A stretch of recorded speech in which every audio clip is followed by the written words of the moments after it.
রাজ্যপাল সংঘাতের আবহেই আজ থেকে শুরু রাজ্য বিধানসভার অধিবেশনের প্রথম দিনেই নবনির্বাচিত বিধায়কদের শপথ বাক্য পাঠ করাবেন বিধানসভার অধ্যক্ষ বিমান বন্দ্যোপাধ্যায়। আপনাদের জানিয়ে রাখি, রাজ্যপাল সংঘাতের মধ্যেই আজ থেকে শুরু হচ্ছে রাজ্য বিধানসভার অধিবেশন।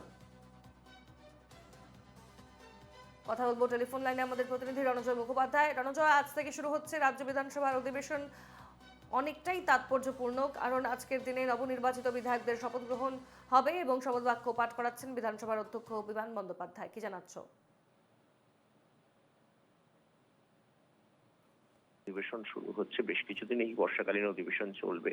আজকে বিজনেস অ্যাডভাইজারি কমিটির বৈঠক রয়েছে, অল পার্টি মিটিং রয়েছে এবং তারপরেই বিধানসভার সেশন শুরু হবে। শোক প্রস্তাব দিয়ে আজকে সেশন শুরু হতে চলেছে এবং এই সেশনের মধ্যে সব থেকে উল্লেখযোগ্য যে বিষয় থাকছে যে 4 নবনির্বাচিত বিধায়ক নির্বাচনে যারা জয়লাভ করেছেন প্রত্যেকেই তৃণমূল কংগ্রেসের তরফে বিধায়করা, ক্যান্ডিডেটরা জয়লাভ করেছেন এবং তাদের শপথ গ্রহণ নিয়ে কিন্তু ফের একটা তরজা বা জটিলতা তৈরি হয়েছে।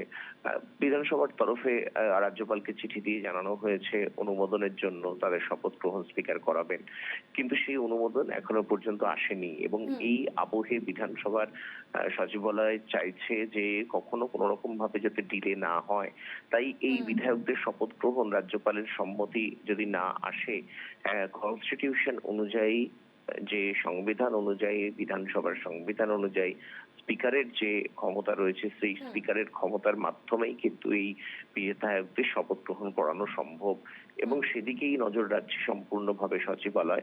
এখনো পর্যন্ত রাজ্যপালের তরফ থেকে এই বিষয়ে কোনো রকম সবুজ সংকেত আসেনি, কিন্তু শেষ পর্যন্ত কি হবে যদি সবুজ সংকেত না আসে? তুমি জানো যে এর আগে 2 বিধায়ক রেয়াত হোসেন সরকার এবং সায়ন্তিকা বন্দ্যোপাধ্যায়ের ক্ষেত্রেও একই ব্যাপার হয়েছিল, অনেক টালবাহানা হয়েছিল, অনেক চিঠি চাপাটি পক্ষের তরফে গিয়েছিল, কিন্তু শেষ পর্যন্ত স্পিকার বিমান বন্দ্যোপাধ্যায় শপথ গ্রহণ পাঠ করান এই 2 বিধায়ককে এবং সেই দিকেই যাচ্ছে এই নতুন 4 বিধায়কের শপথ গ্রহণ সূত্রের খবর তেমনটাই।